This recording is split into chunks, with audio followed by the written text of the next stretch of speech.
एक प्रश्न परम पूजनीय बाबा जी एक प्रश्न उलझन डाल रहा है। निर्वाण कीजिए, निवारण कीजिए। आपने बताया बाबा कि अगर कोई अपना आध्यात्मिक सफ़र पूरा न कर पाए, इसी जन्म में किसी कारण से अधूरा रह जाता है, तो उसको अगले जन्म में जीरो से स्टार्ट करना होगा। तो बाबा ये आप बोलते हैं कि सूक्ष्म रूहें जो बुद्ध पुरुष के इर्द गिर्द मंडराती हैं, वो बहुत पुण्य और शुद्ध विचारों वाली और बहुत ही ऊंची स्टेज की होती हैं, मगर मुक्त नहीं होती। तो बाबा प्रश्न यह है कि क्या इनको जब मनुष्य देह मिलेगी तो इनका क्या होगा? क्या ये भी जीरो से ही शुरू करेंगे? बड़ा कंफ्यूज में हूँ। कृपया इसका समाधान करने के कष्ट करें। नाम लिखा है अनहद।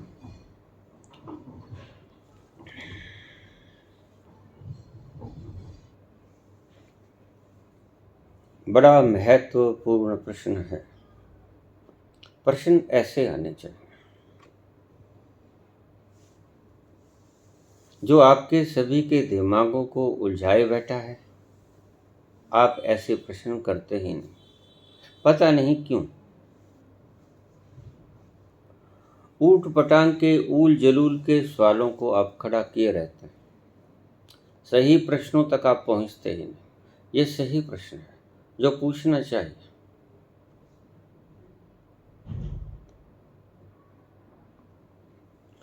दो ठग थे, दोनों की जेबें खाली। दोपहर हो गई, दोनों को भूख लगी, तो सोचने लगे क्या करें, है तो कुछ है नहीं। ठगी बग्गी आज बजी नहीं, भूख भी बहुत, जेबें भी खाली, क्या किया जाए। दोनों ने स्कीम बनाई, एक होटल में चले गए। था तो कुछ है नहीं, मीनू मंगवाया, खूब अच्छे से ऑर्डर दिया। होटल के मालिक ने सोचा कि बड़े थोक के ग्राहक आए, सारा कुछ सप्लाई कर दिया गया। एक आदमी उठ के चला गया, काउंटर पे पहुंचा। लाओ जी बिल। बिल दे दिया गया। पुराने जमाने की बात, 2 रुपये 2 आने। कहते ठीक, बाकी 7 रुपये 14 आने मोड़ो। काहे के भाई, मैंने 10 रुपये जमा कराए। कहता 10 रुपये जमा कराए? अरे भाई तुम तो सीधे आके बैठ गए, तुमने कोई पैसा हमें जमा नहीं करवाया। तेरे मूर्ख है, मैं 10 रुपये देकर फिर जाकर टेबल पे बैठा और ऑर्डर किया। झगड़ा होने लगा, खूब झगड़ा होने लगा, गाली गलौज तक बात आ गई। लोग इकट्ठे होने लगे। लोग तो ढूंढते ही हैं कि कहाँ झगड़ा हो और कहाँ हम। जिंदगी इतनी नीरस है, झगड़ों को दिखने में ही व्यतीत हो जाती है। भीतर रस नहीं आता। जिसको भीतर से रस आता है तो झगड़े होने वाली जगह पे वो रुकेगा नहीं, ना ही झगड़ा फैलाएगा, ना ही झगड़ा देखेगा। तो झगड़ा होने लगा, लोग बाग खूब इकट्ठे हो गए उस रेस्टोरेंट के इर्द गिर्द। भीड़ इकट्ठी हो गई। वो कहते तूने 10 रुपये दिए नहीं, मेरे गले में फ्लोर के देख, इसमें 10 का नोट ही नहीं।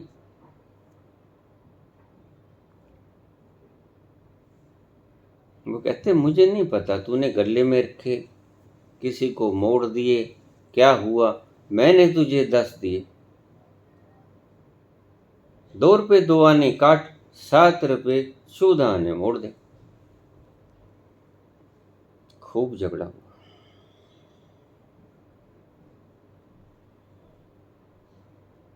इतना झगड़ा हुआ कि जब मारपीट तक नौबत आ गई तो दूसरा ठग पीछे से खड़ा हुआ, टेबल पर भी खा ही रहा था।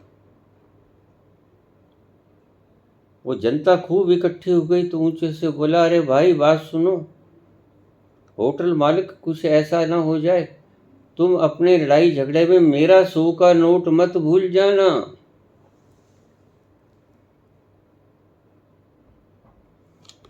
अब 2 जानों से झगड़ा कौन मोल ले, ये तो आफत आ गई। वो कहते नहीं नहीं तुम्हारे तो आए हैं, तो बस फिर इसके भी आए। वो बाहर आया, अपने बाकी के पैसे लेके कहता इनके भी काट दो, 2 रुपये 2 आने, तुम्हारा झगड़ा मैं खत्म करवाता हूँ। हम झगड़ा फैलाने वालों में से नहीं, हम झगड़ा समाप्त करने वालों में से हैं। क्यों झगड़े जा रहे हो छोटी सी बात में? ये लो 2 रुपये 2 आने मेरे से ले लो। हल तो बड़ा सिंपल होता है, तुम्हारी समझ में नहीं आता। प्रश्न बड़ा सुंदर पूछा है, पूछना चाहिए, ऐसे प्रश्न नहीं पूछने चाहिए।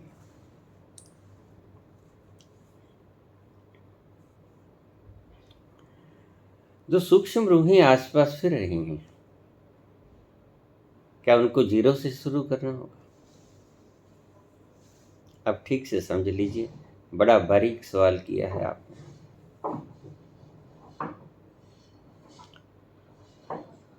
2 चीजें होती हैं, एक मेमोरी, याददाश्त जिसे हम कहते हैं,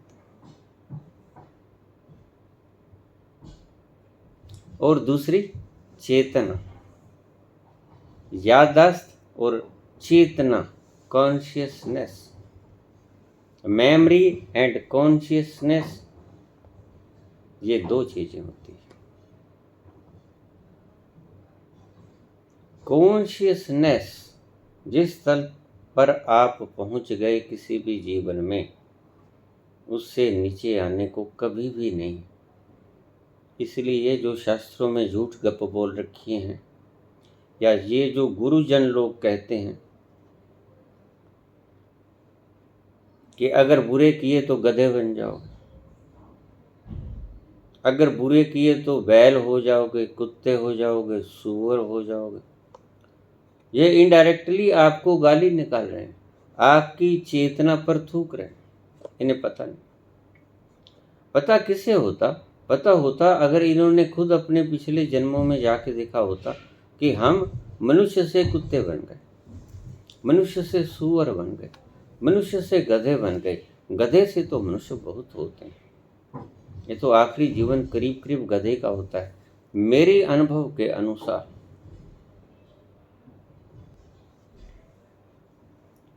कॉन्शियसनेस लेवल आपने जो आज तक प्राप्त किया, कॉन्शियसनेस लेवल किसी ने भी अब तक जो प्राप्त किया और अभी इसी क्षण उसकी डेथ हो जाए, वो लेवल नीचे जाने को नहीं है। मनुष्य योनि का व्यक्ति अगर किसी भी शास्त्र में आप पढ़ो कि मनुष्य फिर से गधा हो गया, साइंटिस्ट भी कहता है कि धीरे धीरे अमीबा से शुरू होकर, सिंगल सेलुलर से शुरू होकर मनुष्य बन गया, बंदर से मनुष्य बन गया। कभी किसी बंदर को कीड़ा मकोड़ा अमीबा होते देखा? शरीर तक में जब गिरावट नहीं आती तो चेतना में गिरावट आएगी कैसे?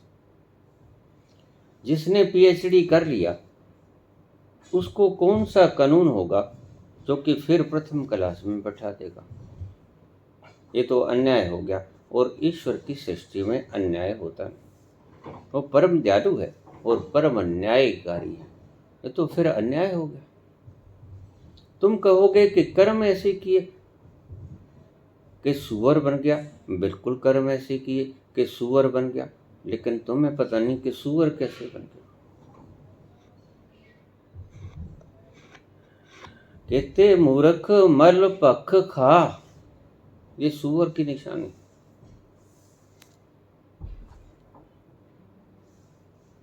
कितने मूर्ख मैला खाना खाते हैं, और सूअर भी मैले का खाना ही खाता है।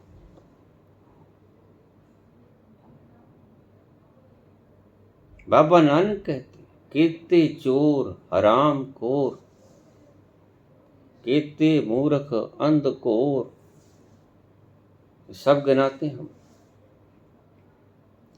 कहना था ये, सुना होगा ये, कि मल भख, अगर आप ऐसा कर्म करोगे तो आपको इसका प्रति उत्तर मिलेगा। ऐसा नहीं कि मल भख खाने वाले आप सुअर बन जाओगे।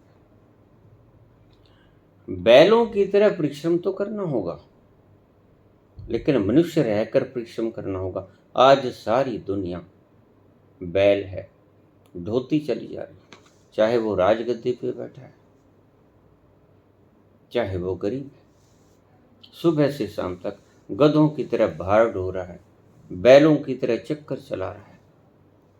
वही कोल्हू का बैल, आंखें बंद, उसे पता ही नहीं चलता, सुबह से शाम तक थक जाता है, भार ढोते ढोते कोल्हू को चलाते चलाते, और समझता है न जाने मैं कहाँ पहुंच गया हूँगा। सांझ को पट्टी खुलती है तो पता चलता है वहीं का वहीं। जो किताब, जो शास्त्र, जो गुरु आपको ये समझाते हैं बुरे काम करोगे तो बैल की योनि में पड़ोगे, कुत्तों की योनि में पड़ोगे। अब देखो, जिसने इतना पैसा जोड़ लिया है तो रखवाली भी तो कुत्तों की तरह करेगा ही। जिसने इतना जोड़ लिया है उसकी रखवाली नहीं करना पड़ेगा तो कुत्ते की योनि, श्वान की योनि ही तो हो गई। चौकीदारी करेगा ना, पहले जोड़ेगा, अंबार लगाएगा धन के, और फिर रात को उसकी चौकीदार करेगा। थोड़ा सा दरवाजा खटकेगा, मन भी खटकेगा, हार्ट बीट बढ़ेगी, कहीं चोर ना आ गए, डाकू ना आ गए, लुटेरे ना आ गए। झट से अपनी पिस्टल पर हाथ रखेगा। ये क्या है? ये कुत्ते की योनि। सुबह से शाम तक बैलों की तरह अपने पारिवारिक पोषण के लिए बैलों की तरह काम करता, सुबह से शाम तक भार ढोता। ये जीवन गधे का नहीं। गधा और क्या करता है? आकृति ही तो गधे की है, कर्म तो मनुष्य के नहीं। कर्म गधे जैसे होते हैं, गधे जैसी आकृति नहीं होती, गधे के गर्भ से जन्म नहीं लेता हो। गधे जैसा काम करता है, भार ढोता है, निष्प्रयोजन जोड़े ही चला जाता है। गधे की योनि, बैल की योनि, कुत्ते की योनि ऐसे मिलती है, आपके हिसाब से नहीं मिलती। आपने सुन लिया होगा, उल्लिखित गलत कर दिया, और ऐसे ही सदा से होता है। जो चीज आपने देखी नहीं अपनी आंखों से, सुनी सुनाई बात को आप अपने ढंग से व्याख्या करोगे, और वो बिगड़ती बिगड़ती बिगड़ती बिगड़ती जब 10-20 कानों में से होकर गुजरेगी तो कुछ और ही अजूबा बन जाएगी।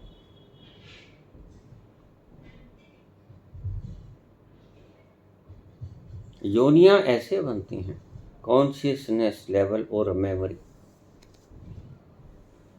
इसे समझना, कॉन्शियसनेस लेवल तक जो व्यक्ति पहुंच गया, अब अभी मर जाए तो उसका कॉन्शियसनेस लेवल अगले जन्म तक वही रहेगा, वहां से स्टार्ट होगा, जीरो से स्टार्ट नहीं होगा।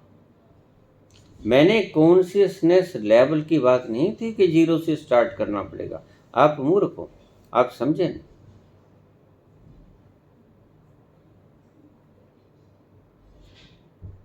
मैंने बात की थी मेमोरी की। एल्बर्ट आइंस्टीन मरकर जब जन्मेगा तो क्या जन्मते ही भौतिकी का जो उसने आविष्कार किया था वो बता देगा? यह है लॉ ऑफ रिलेटिविटी न्यूटन बता देगा, आर्किमिडीज बता देगा? नहीं। वो स्मृति पहले शरीर के भीतर छोड़ा है। जैसे आप कोई मकान छोड़ के भाग जाएं, अपना जीवन तो साथ लेके जाओगे, परंतु उस मकान में पड़ी हुई सारी वस्तुओं को छोड़कर चले जाओगे। यही बात है जीवन मरण में। चेतना आपके साथ जाएगी। ये सफर चेतना का ही सफर है। इसके साथ शारीरिक प्रवृत्तियां जुड़ गई हैं, शारीरिक आकृतियां जुड़ गई। अब गधा अगर बोलना शुरू हो जाए, गधा अगर मैथ करना शुरू हो जाए, उसको यंत्र ही नहीं दिए ईश्वर ने। ईश्वर ने बड़ी व्यवस्था की है चेतना के साथ। उस चेतना का काम वो कैसे करेगा, सभी अंग प्रत्यंग उसे दिए गए।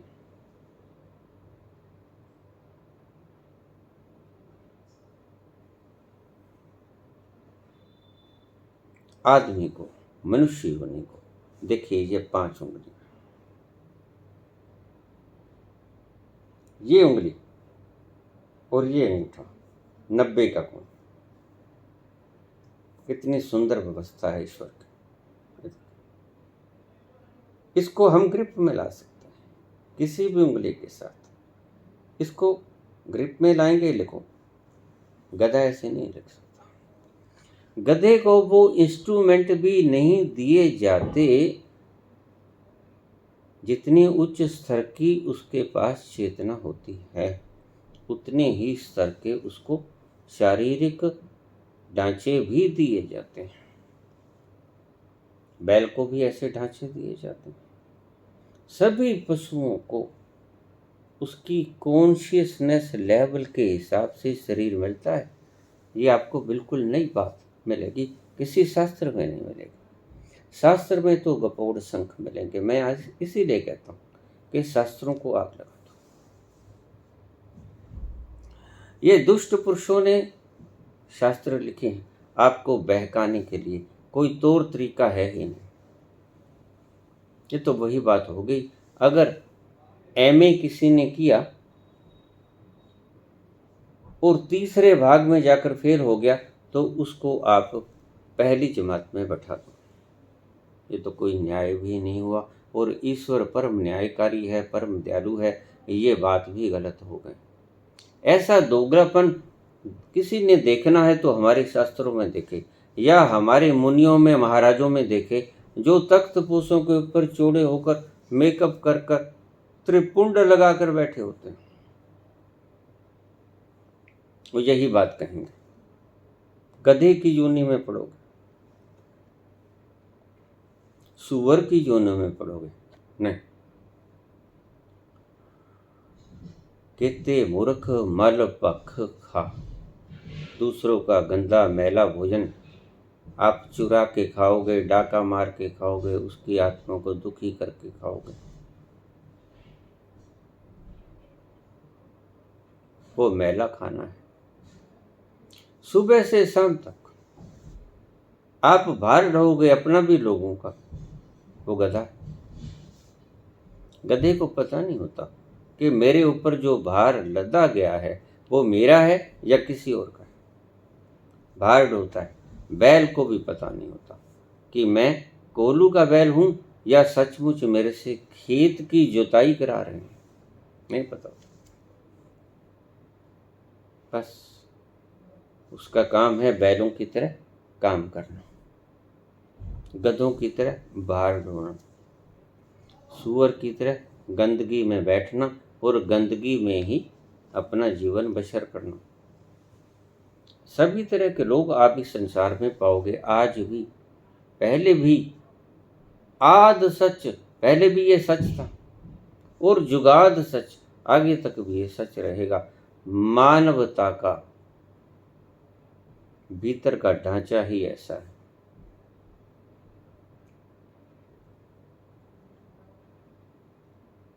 सीखना कुछ होता है, सीख कुछ लेता है। सो इन भ्रांतियों को छोड़ देना। कॉन्शियसनेस लेवल जहाँ छोड़ी आपने, आज आपने जहाँ अपनी चेतना को छोड़ दिया, उससे नीचे नहीं गिर पाओगे। आप इसी जन्म में नहीं गिर पाओगे, अगले जन्म की तो बात ही छोड़ दो। इसी जन्म में अगर आप हीरे तक पहुंच गए तो आप माटी तक नहीं आ पाओगे। कैसे माटी हो पाओगे? हाँ, ऊपर माटी कीचड़ जम जाए, लगने लगे कि हीरा नहीं, ये कीचड़ है, माटी है, बात अलग है, लेकिन हीरा तो भीतर रहेगा, सदा छुपा हुआ। ऐसा ही तुम्हारे साथ भी हुआ है। तुम हीरे हो, कीचड़ से सन गए हो, वर्षों वर्षों जन्मों जन्मों इस कीचड़ में भी कर कीचड़ की बहुत सी परतों ने आपको ढक लिया है, और ऊपर से देखने में जो हमें लगता है हम उसको वही मान लेते हैं।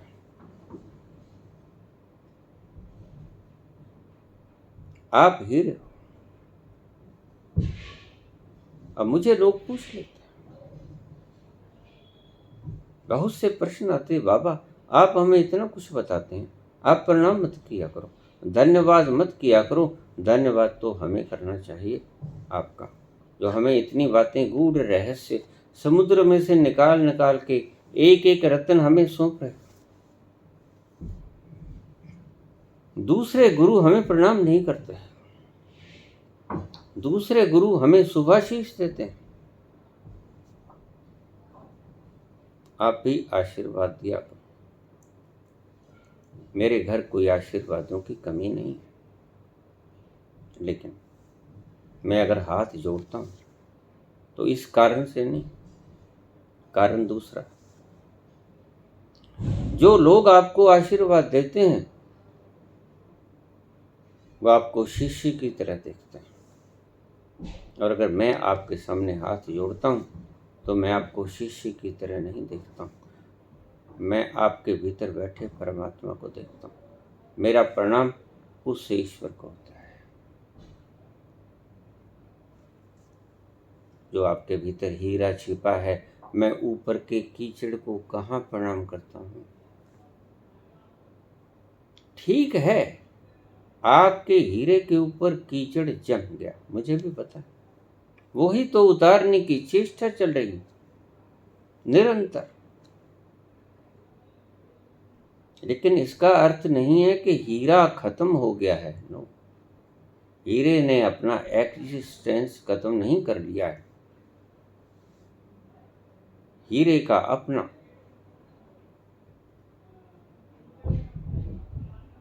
व्यक्तित्व समाप्त नहीं हुआ है, उसकी खुद का होना समाप्त नहीं हुआ है, यद्यपि कीचड़ ने उसे ढक लिया है, घेर लिया है।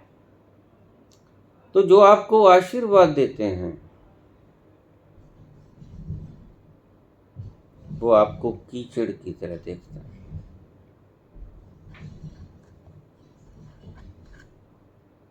अगर मैं आपके आगे हाथ जोड़ता हूं और धन्यवाद करता हूं तो फोकट में नहीं करता, मैं कीचड़ के भीतर पैनी दृष्टि रखकर देखता हूं कि आप भीतर से हीरे हो, ईश्वर हो।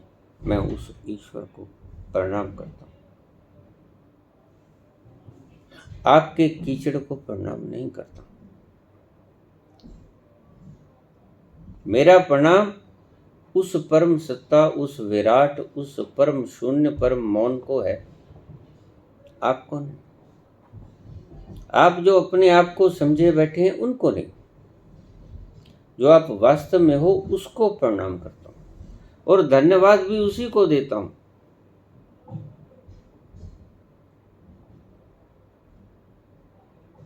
जो व्यक्ति मर गया इसी क्षण। उसे शून्य से स्टार्ट करना होगा। मेरी बातों को गलत ढंग से ले लिया जाता है, इसीलिए मैं इतने लंबे बोल बोलता हूँ। लोग कहते हैं बस करो बाबा, 10 मिनट में खत्म नहीं हो सकता क्या? हो सकता है, हाँ और ना में भी जवाब दिया जा सकता है, लेकिन उससे तुम संतुष्ट होगे कैसे? नहीं संतुष्ट हो पाओगे आप। आप फिर प्रश्न पूछोगे, फिर मुझे जवाब देना होगा, और ऐसा ऐसा करके अगर अब तो 2 घंटे लगे, फिर 200 घंटे लगेंगे। इससे अच्छा यही है कि अभी बोल लें। और आपके पास वक्त नहीं, इसलिए दौड़े दौड़े पूछते हो कि जल्दी से बता दो ईश्वर है, तो आपको जवाब क्या मिलेगा आप खुद ही समझ सकते हो। विवेकानंद ने दौड़े दौड़े नहीं पूछा था, विवेकानंद ने बड़ी उत्कंठा से पूछा था। बिल्कुल फुर्सत के पल में, लम्हों में जाकर उसने रामकृष्ण परमहंस के गले में हाथ डाल लिया। समाधि अवस्था में से बाहर आए, देखा बड़े शांत स्वर से, आंखों की गहराई झील जैसी, अश्रुधारा आंखों से बह रही, मुखमंडल शांत स्वभाव, शीतलता बिखेर रहा। उसने देखा सामने एक नवयुवक खड़ा, पहली बार आया, नदिया पर तैर कर आया, इतनी दूर। गुफा का दरवाजा खोला, छोटी सी झोंपड़ी में बैठा करते थे, आनंद लिया करते थे एकांत में।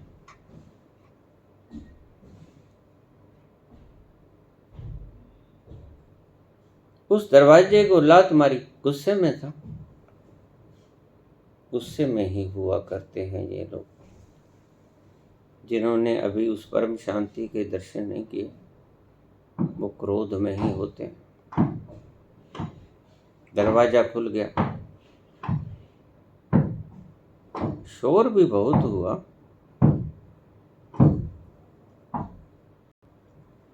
भीतर गए रामकृष्ण परमहंस परम संबोधि की अवस्था में बैठे, आंखें खोली,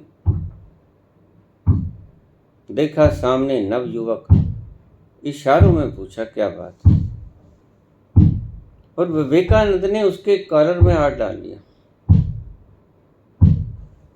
प्रश्न पूछा ईश्वर है, सभी से यही प्रश्न पूछते थे, आज तक समाधान न मिला। सभी ने कहा है, दिखा पाओगे? नहीं नहीं, आपको बहुत कुछ करना होगा।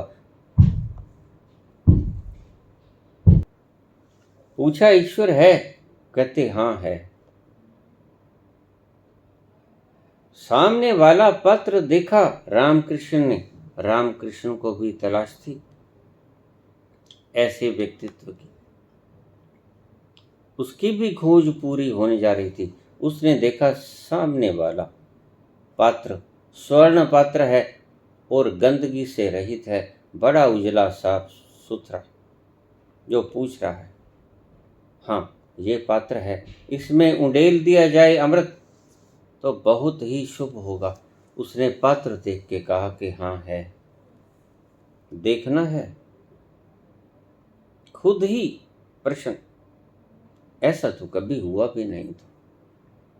घबरा गए विवेकानंद। लिखते हैं अपनी जीवनी में कि मैं प्रथम बार इन संतों से घबराया, अन्यथा मैं शेर की तरह इन पर झपट पड़ता। पहली बार मैं माऊ बना बैठा रहा। मैंने संकोचवश सिर हिलाया कि हाँ देखना है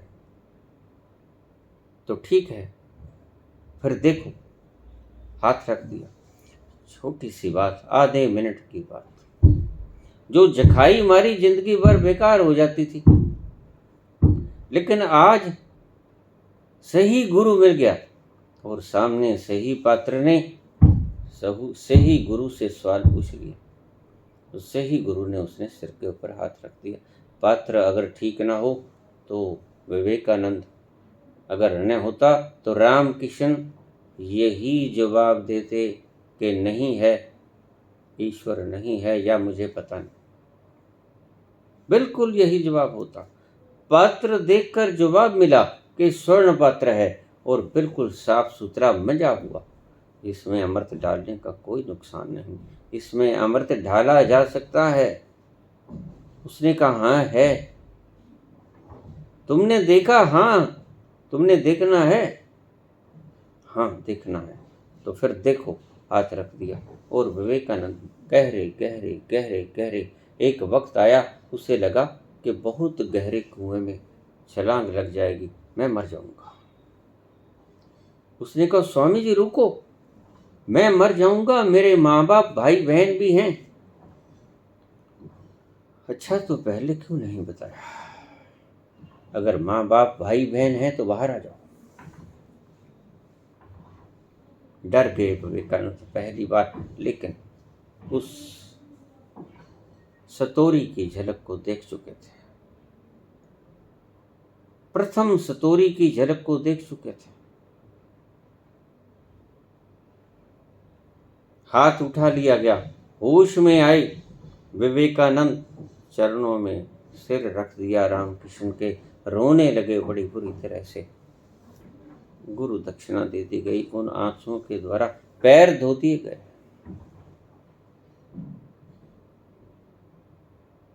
अगर सामने कुछ ऐसा व्यक्ति होता, जैसे आप पूछ लेते हो, बाबा कृपा कर दो, शक्तिपात कर दो, तो ऐसा अगर कोई गंदगी का गटर उसके सामने होता, रामकृष्ण कभी भी ना कहते कि हाँ है, देखना है। उसे पता है पात्र कौन सा है सामने, गंदगी से भरा हुआ पात्र है, इसमें अमृत नहीं समा पाएगा। वो कह देते कि नहीं, या कुछ और बात कहते थे, लेकिन ये बात ना कहते कि देखना है। पात्र देखकर ही जवाब दिया जाता है। ऐसे ही हर किसी को, अगर हर किसी को जवाब दिया जाता, हर किसी को पात्र बना दिया जाता, हर किसी को संबोधि दे दी जाती, तो आज इतने कारुणिक संत इससे पहले पहले हुए, आज कोई भी व्यक्ति मूढ़ ना रहता, अज्ञानी ना रहता, सभी ज्ञानी हो गए होते। इतने करुणा से भरे हुए होते हैं ये संत, लेकिन मजबूरी। गटर कहे कि मुझे आप अमृत पिला दो, कैसे पिलाएं? सारी गंदगी का, सारे शहर की गंदगी का तुम्हारे भीतर संचार हो रहा, नहीं होगा ऐसा। तुम गलत पात्र लेकर सही आदमी के आगे भी जाओ तो वो आप में शक्ति का संचार नहीं करेगा, संबोधि का अमृत नहीं डालेगा। क्यों? मजबूरी है उसकी। आपको समझ ही नहीं आएगा। कितनी देर से बोले जा रहे हैं ये लोग कि तुम शरीर नहीं आत्मा। आपने माना? ये अमृत उंडेलने का ही तो एक ढंग है। अमृत पुत्र हो तुम, यह अमृत उंडेलने का ही एक ढंग है, लेकिन आप मान कहाँ रहे हो? यही तो प्रयास करते हैं सभी, लेकिन आप मानते ही नहीं। आप अभी वो पात्र नहीं बने। स्वर्ण पात्र मजा हुआ, साफ सुथरा भीतर बाहर से, बिल्कुल स्वच्छ। विवेकानंद ऐसे ही थे, सच्ची तलाश में थे। आपकी तलाश अगर ठीक हो तो ईश्वर पूरी कर ही देता है, किसी के माध्यम से पूरी कर, बहाना बना ही देता है। हम अपने प्रसंग पे आ जाएं। मेमोरी और कॉन्शियसनेस, ये दो लेवल है। कॉन्शियसनेस लेवल आपकी चेतना का लो, वो कभी भी आपको छोड़ नहीं पाएगा, आपके साथ जाएगा। इसी ने ही तो ऊंचा उठकर आपको संबोधि तक लेके जाना है। कॉन्शियसनेस, सुपर कॉन्शियसनेस ही तो समाधि है।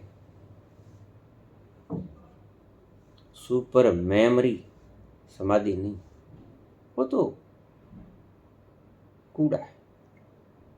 चाहे भौतिकी का सिद्धांत हो, चाहे किसी का भी कानून हो, इकोनॉमिक्स का, बॉटनी का, जियोलॉजी का, फिजियोलॉजी का, कोई भी सिद्धांत हो, कूड़ा है, कूड़ा। कॉन्शियसनेस लेवल अमृत है, अमृत।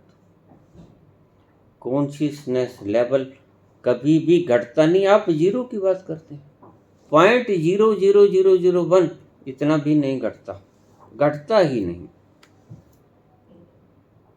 अगले जन्म में आप बिल्कुल वहीं से स्टार्ट करोगे, at the same point, at the same level जहाँ से आपने छोड़ा था। और जो ये लोग कहते हैं गधे बनोगे, कुत्ते बनोगे, ये मूर्ख लोग, इनकी बात को मत मानना।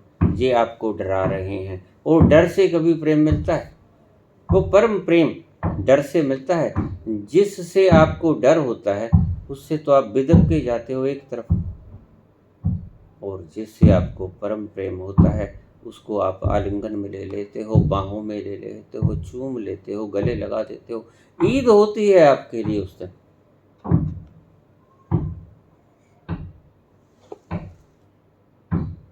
और आप डर पैदा करते हो।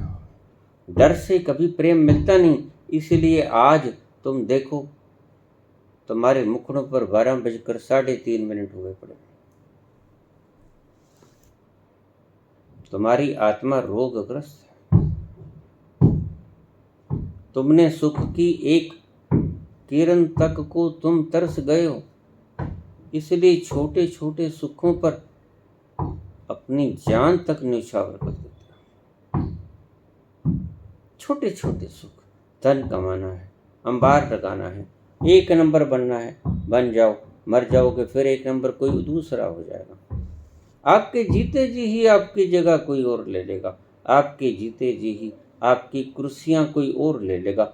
सदा से हमने देखा, सदा से आप भी देखते रहोगे।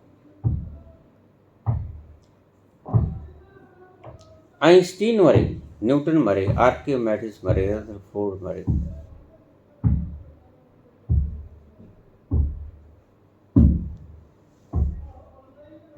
जब जन्म लेंगे तो जन्मते ही नहीं बताएंगे कि ये है फॉर्मुलेशन।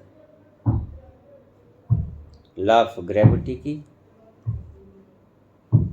लॉ ऑफ रिलेटिविटी की जितने भी खोजें हैं, लॉ ऑफ रिफ्रैक्शन की, रिफ्लेक्शन की, सभी कोई नहीं बता पाएगा। वो स्मृति छोड़ आए, वो घर छोड़ आए जिसमें स्मृतियां भरी पड़ी थी।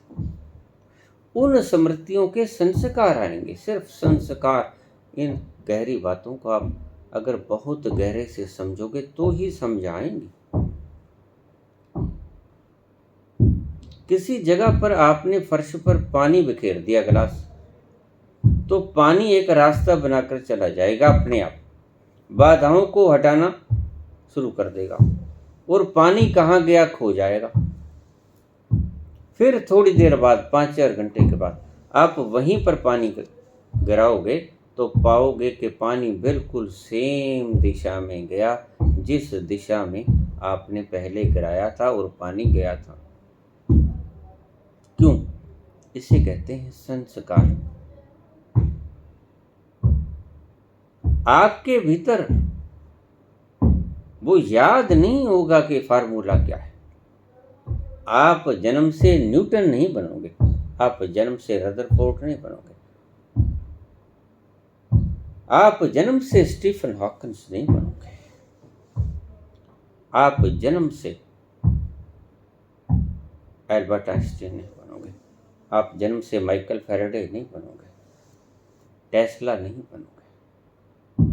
आपको वही का खा गा ABCD सीखनी पड़ेगी फिर से। मैं इस लेवल को 0 कहता हूँ। यहां से शुरू करना पड़ेगा सीखने के। और आपने इस जीवन में बहुत कुछ सीखा है, भोगा है, इकट्ठा किया है, ये सीख ही तो है। इस जन्म में अगर आप चूक गए तो ये सीख नहीं होगी, वहां 0 से शुरू करना पड़ेगा। फिर भोगोगे, फिर इकट्ठा करोगे, फिर जोड़ोगे, फिर शादी विवाह करोगे, फिर सारा कुछ ताम झाम वही कुछ करोगे। मैं इसको कहता हूँ 0 से शुरू करना। ये जीवन का अनुभव जो आपने 50, 60, 70, 80 साल में कमा लिया, ये अनुभव आपके साथ नहीं जाएगा। ये अनुभव आप दोबारा से करोगे। पीछे आप अंबर लगा के आए थे पैसों का, आज वो नहीं है।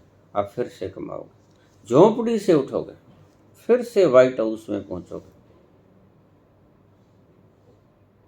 आज PM की कुर्सी छोड़ के मरोगे, कल फिर शुरू करना पड़ेगा आपको 0 से।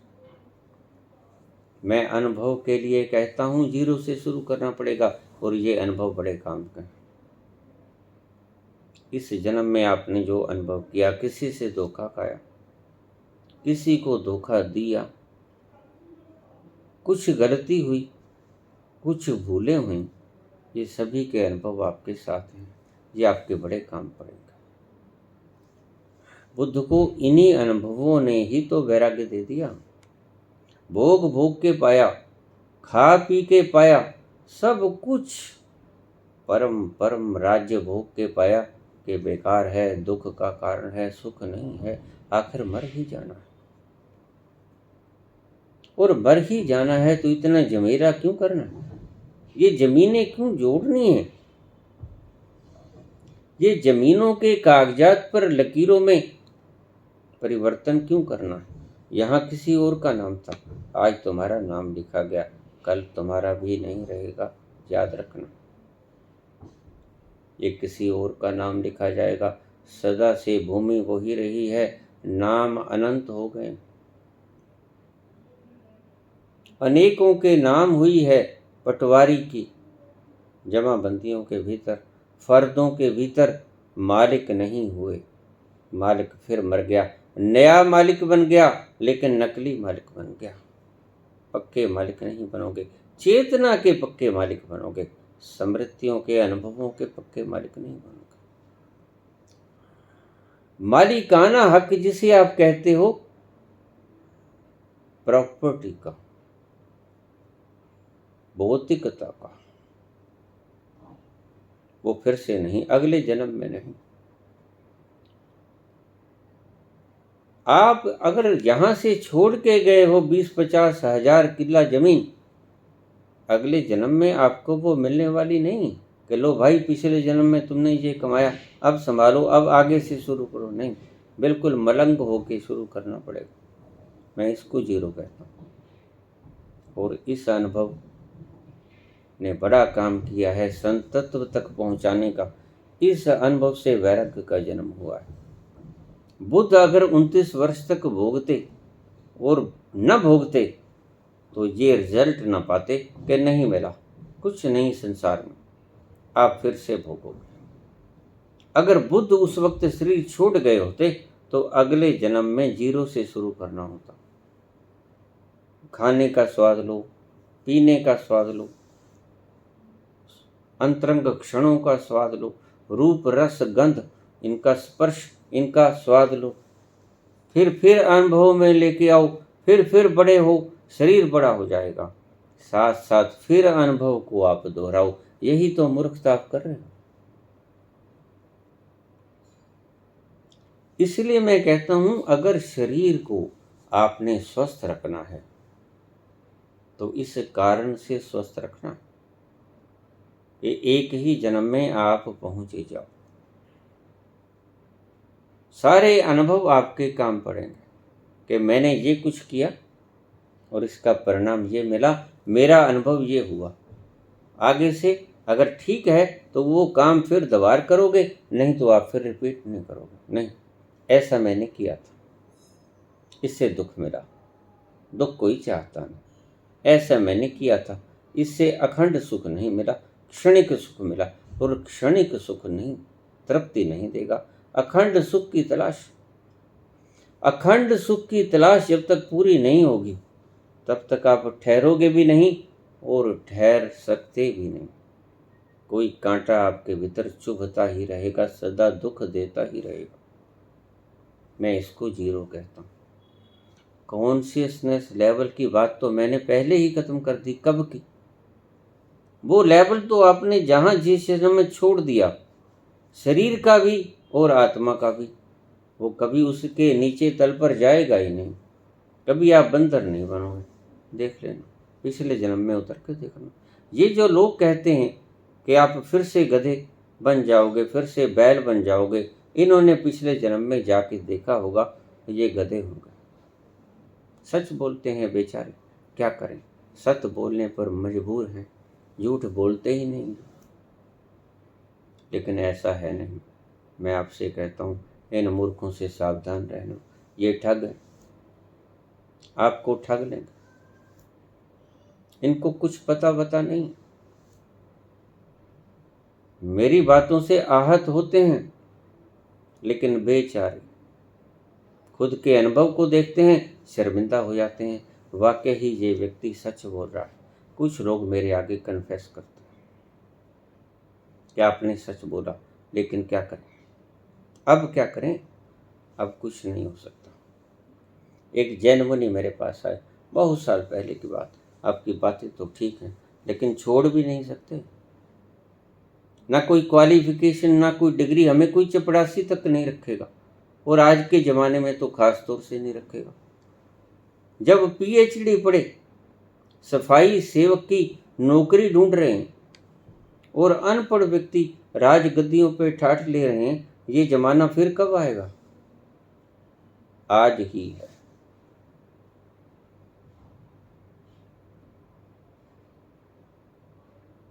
प्रज्ञा का आधार कॉन्शियसनेस होना चाहिए। कुर्सियों की ऊंचाई कॉन्शियसनेस लेवल तय करे। कौन राज करेगा? जनक जैसा व्यक्ति ही राज करने के योग्य होता है। राम जैसा व्यक्ति ही राज करने के योग्य होता है। झूठा पाखंडी गपोड़ी राज करने के योग्य नहीं होता। आप गलती खा गए, ईश्वर गलती नहीं खाता। ईश्वर ने जो कॉन्शियसनेस लेवल आपने बना लिया, छोड़ दिया, आपका हक नहीं मारेगा। वो परम दयालु तो है, परम न्यायकारी भी है। आपको उसी लेवल के ऊपर अगला जन्म शुरू करना पड़ेगा, लेकिन उसी अनुभव के ऊपर अगला जन्म नहीं शुरू कर पाओगे। वही समृद्धियाँ आपके साथ नहीं होंगी, वही क्वालिफिकेशंस आपके साथ नहीं होंगी। आपको फिर से ये बरके जुटाने पड़ेंगे, डिग्रीज फिर से लेनी पड़ेंगी। और कब तक इस पंगा खाने में उलझे रहोगे? कब तक उलझोगे? यही कहने का मेरा मकसद था, और मैं कुछ और नहीं कहना चाहता था। जीरो से शुरू करना पड़ेगा, ये अनुभव भी बड़े काम के। बुद्ध 6 साल की उम्र में न भाग गए, बुद्ध 12 साल की उम्र में न चले गए। बुद्ध क्यों 29 वर्ष की उम्र में गए? क्योंकि अनुभव ही तब आया जब देख लिया वृद्ध आदमी, जब देख लिया बीमार आदमी कमर झुकी हुई, जब देख लिया रोगी आदमी खांसते हुए दम निकल रहा है, दुबला पतला मरा जा रहा, हड्डियों का ढांचा, बीमार, खांसता खांसता अपने राजकुमार की तस्वीर देखने आया था। निहार लूं आने वाला राजा कौन होगा। भीड़ उसको भीतर नहीं आने देती थी। उसने देखा कि ठहरो, ये कौन है?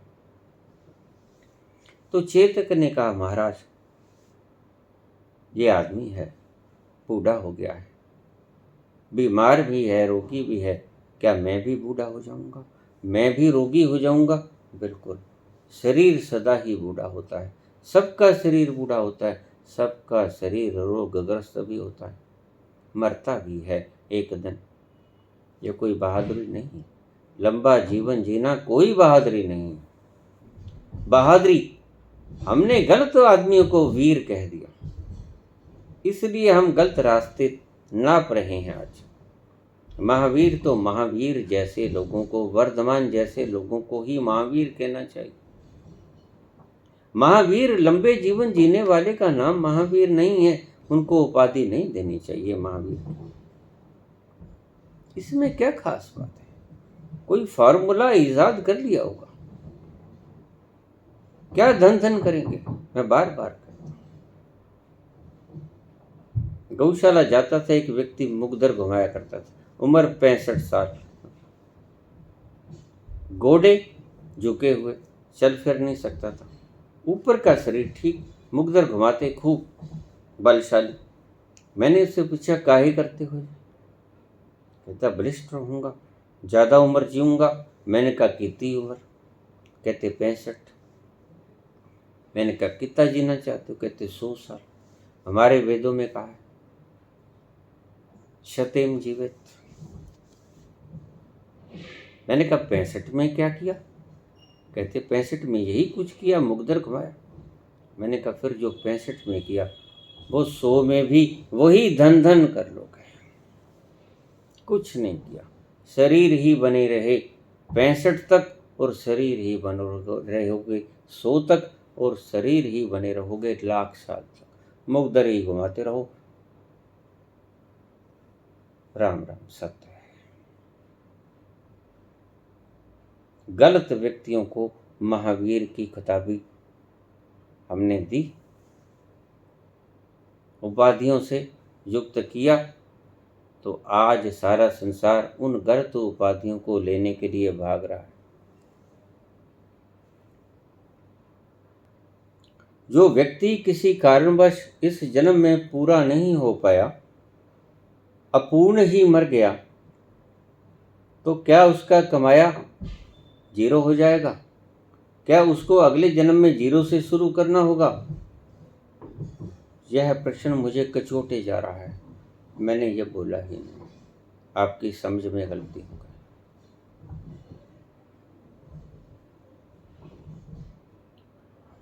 बुद्ध पुरुष के इर्द गिर्द मंडराती रूहें, इनको 0 से शुरू करना पड़ेगा जब इनको गर्भ मिलेगा? नहीं, जिस चेतना पर छोड़ के ये गए थे, और देखो इनको गर्भ मिलेगा नहीं, ध्यान रखना। ये गर्भ खुद तराशेंगे, ये गर्भ चुनेंगे, इनको गर्भ मिलेगा नहीं। मिलने का अर्थ प्रकृति देती है जो गर्भ, उसमें तुम्हें जाना पड़ता है। खोजने का अर्थ जो तुम्हें अच्छा लगता है उस शरीर में तुम जाओगे।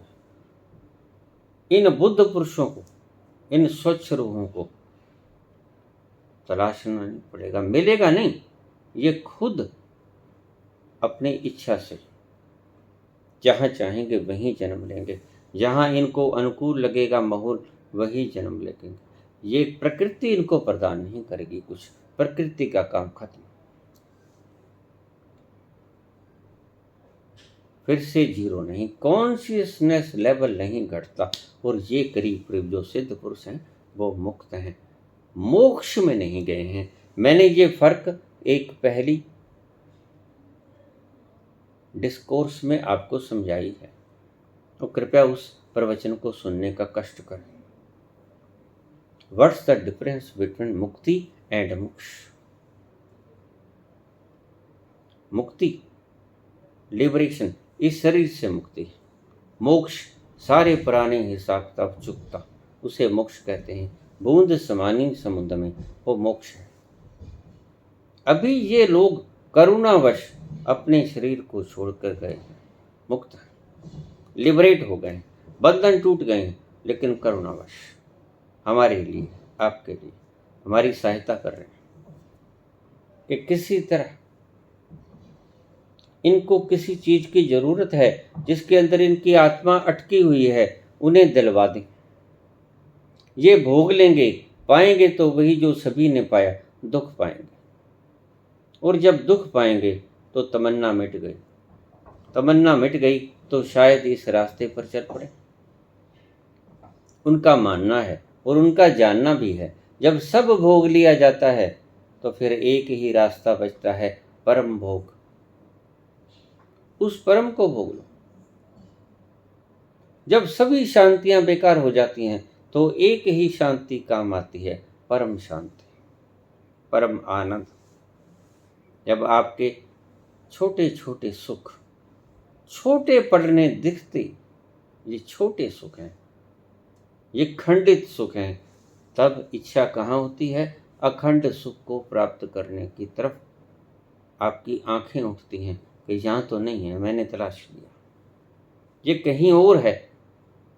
जो बुद्ध ने कहा ठीक कहा, लेकिन अनुभव से पहले ये तुम कह ना पाओगे, कहोगे तो नकल होगी। उससे पहले कहना भी मत, जब भीतर से वैराग्य उठे कि जिंदगी दुख है, जिंदगी नरक है, जिंदगी गटर से भी बदतर है, तब आप खुद ही उस अखंड सुख को प्राप्त करने में जुट जाओगे। और वो आपकी आत्मा की तलाश होगी, आपके मन की तलाश नहीं होगी। आज तो आपके मन की तलाश। ये प्रश्न शो करते हैं। जैसे ही आपका प्रश्न उठता है, मैं समझ लेता हूं कि कहीं कोई कांटा फिर चुभ रहा है। अभी उस तरफ फलक का निशाना गया नहीं, अब उस तरफ तीर का निशाना गया नहीं। अभी कुछ कमी रह गई, अभी कुछ बाकी रह गया, शेष रह गया। अभी कुछ कोना अधूरा लगता है कि शायद वहां पड़ा हो सुख, शायद वहां पड़ा हो सुख। तो भाई देख लो, ये रूहें इसलिए हैं, इसीलिए करुणा रूप से आपके लिए रुकी हुई हैं। हजारों लाखों की मात्राओं में ऐसी करुणावान रूहें आज मौजूद हैं। आपकी उन इच्छाओं की पूर्ति के लिए, जिन इच्छाओं की पूर्ति होने के बाद आपको मिलेगा तो कुछ नहीं, एक अनुभव मिल जाएगा कि इन इच्छाओं की पूर्ति होने के बाद भी आपको उस अखंड सुख की प्राप्ति नहीं हो पाई। ये अनुभव अवश्य हो जाएगा। इसीलिए वो करुणा रूप से रुके हुए हैं। छोटी छोटी वासनाओं को लेकर छोटे छोटे भोग पूरे नहीं निबेड़े हैं उन्होंने, अधूरा छोड़कर फिर रहे हैं। वो मामूली रूहें नहीं हैं, सब कुछ कर सकती हैं और बुद्ध पुरुषों के आसपास रहती हैं, तीर्थों के आसपास रहती हैं। आज तीर्थ तुमने मैले कर दी।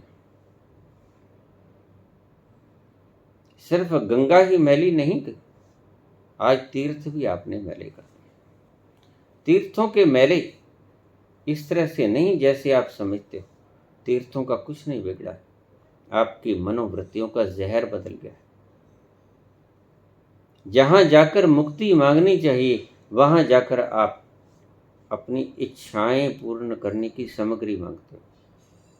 वो तीर्थ नहीं रह जाता आपके लिए, वो एक भिक्षा केंद्र हो जाता है। वहां जाकर आप भिक्षा पात्र फैलाते हो, हे माँ मुझे ये दे दे, हे परम पिता मुझे ये दे दे।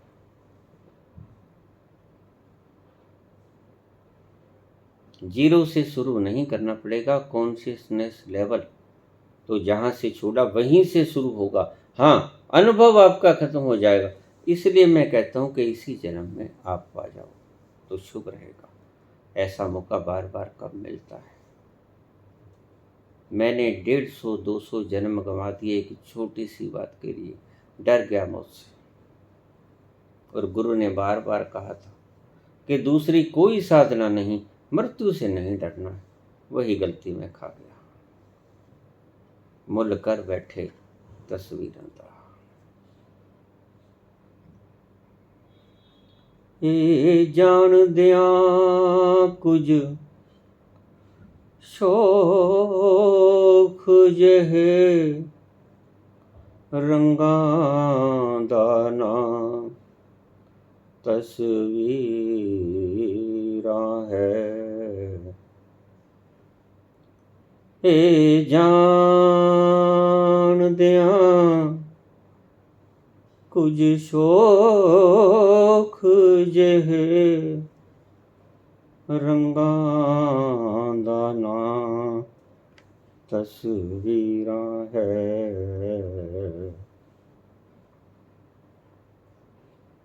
इश्के दी हट्टी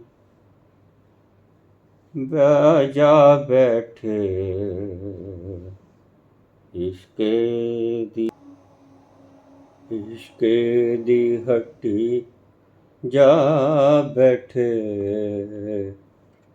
मुल कर बैठे तस्वीरां दा, की पुछ दियो हाल फकीरां दा।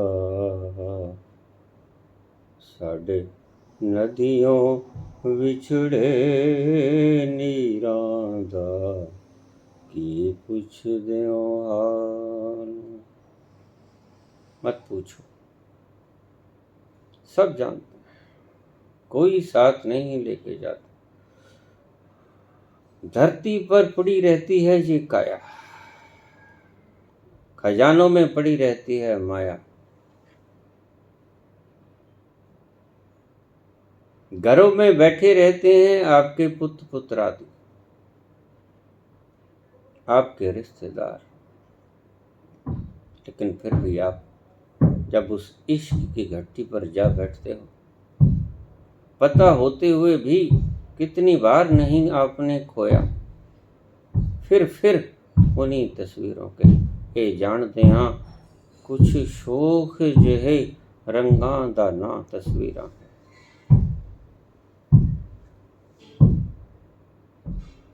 इश्के दी हट्टी जा बैठे, मुल कर बैठे तस्वीरां दा, की पुछदे हो हाल फकीरां दा, साडे नदियों विछड़े नीरां दा। फिर वही गलती बार बार दोहराते। दोहराना बंद करो। बहुत बार गलती करती आप,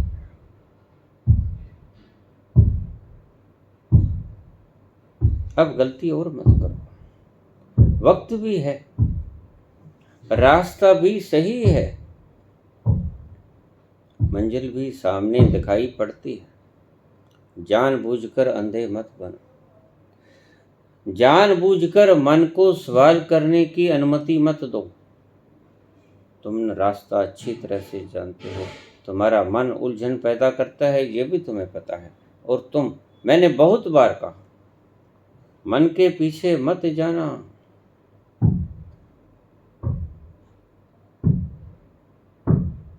आप फिर मन के पीछे चले जाते हो, मन प्रश्न खड़ा करते हैं और आप मन के पीछे जाके उस सवाल दाग देते हो मेरे ऊपर, बाबा ये क्या करें। मन के पीछे हो लिया ना। मैंने कहा ध्यान में बहुत से विचार आएंगे, ध्यान में मन बहुत कुछ आडंबर रचेगा, ना उनका तिरस्कार करना,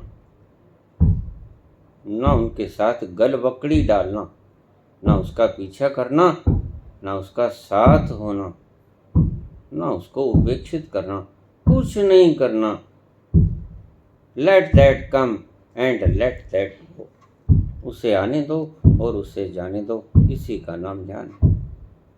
लेकिन तुम उसके साथ चिपक जाते हो, पुरानी आदत है। ये प्रश्न ऐसे ही नहीं आते मेरे समझाने के बावजूद, और लाखों हजारों संतों ने आपको यही समझाया, लेकिन आज तक आपकी वो मनोवृत्ति बनी ही हुई है। आप मन में जैसे ही प्रश्न आते हैं आप उनके पीछे हो लेते हो, पकड़ लेते हो, ठा गिरा देते हो उस व्यक्ति के ऊपर। क्या करो हल इसका? क्या हल करेंगे? बार बार क्या हल करेंगे? बार बार आपको वही फार्मूला फिर बताते जाएंगे। ये मन के सवाल मन के हैं, और संबोधि की अवस्था में ये मन गिरता है, प्रश्न गिर जाते हैं। ये समझो, प्रश्न उठते हैं आपके मन के भीतरी तरंगों से, अंतरंग मन से, और उनको आप पकड़ लेते हो। उन्हें आप प्रश्नों को दिमाग में आएंगे, जाने क्यों नहीं देते? ठहरने क्यों नहीं देते उन्हें? क्यों उनसे छेड़छाड़ करते हो? क्यों उनके पीछे हो लेते हो? क्यों उनको पकड़ लेते हो? क्यों उनको फेंकते हो आप बुद्ध पुरुषों के ऊपर कि ये लो, इस सवाल का समाधान करो? मेरे पास रोज ऐसे प्रश्न आते हैं, बेहुदा प्रश्न। बेहुदा इस दृष्टि से कि जिस संत ने बोला उसने पूर्णतया बोल दिया।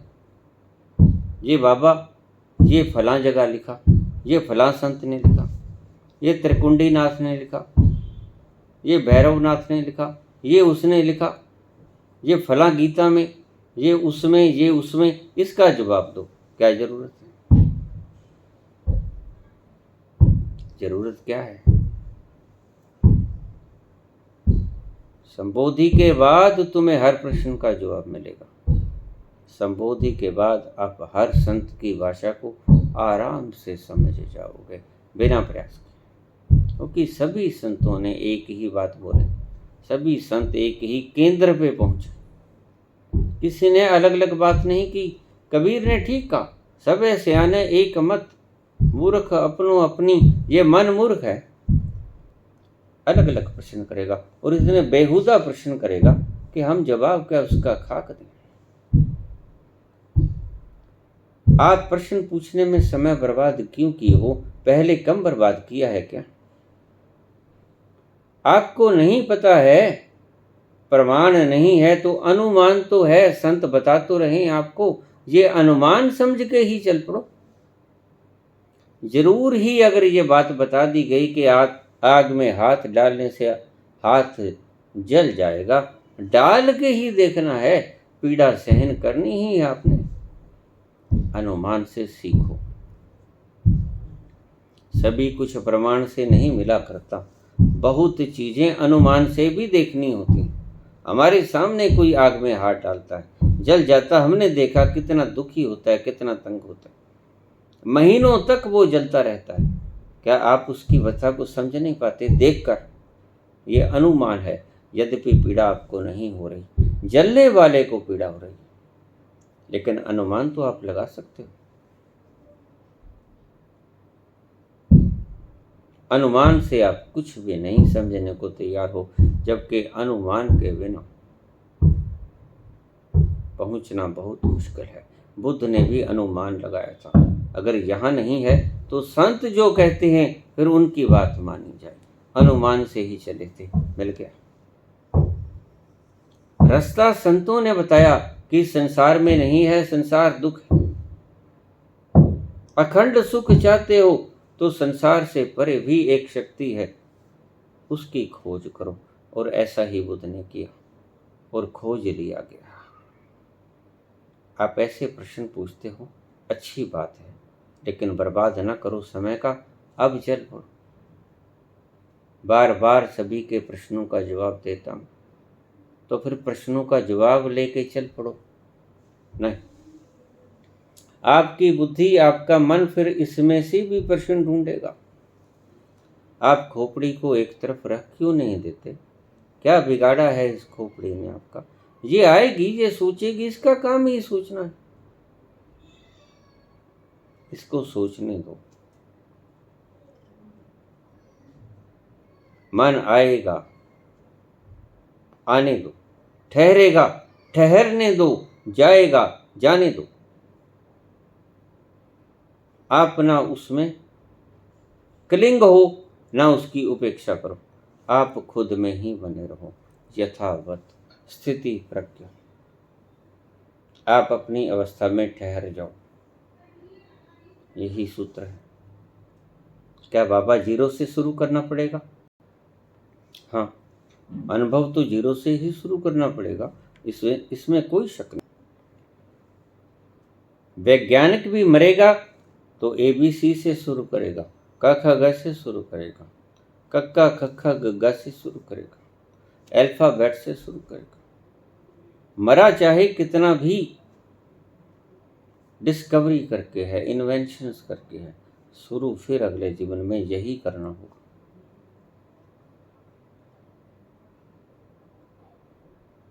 जीरो चेतना के तल पर नहीं हो जाओगे, जीरो अनुभव के तल पर हो जाओगे।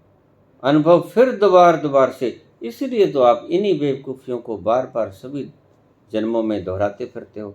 इसीलिए तो अभी तक पहुंच नहीं सके, क्योंकि ये अनुभव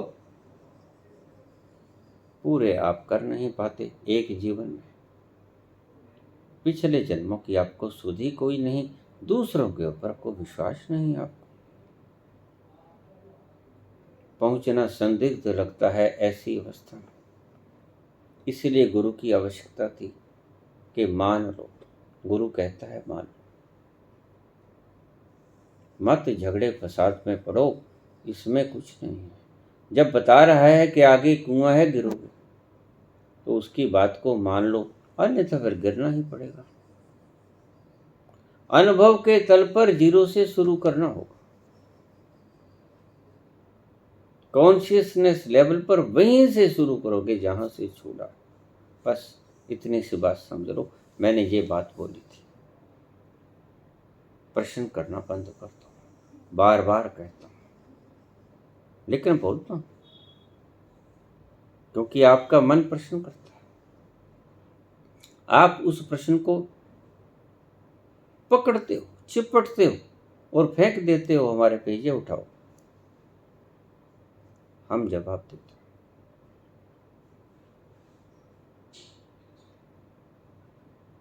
कब समझोगे? कब अकल आएगी? कब सियाने बनोगे? या मूर्खता में ही जीवन ये भी निकाल दोगे?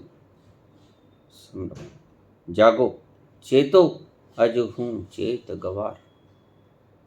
धन्यवाद।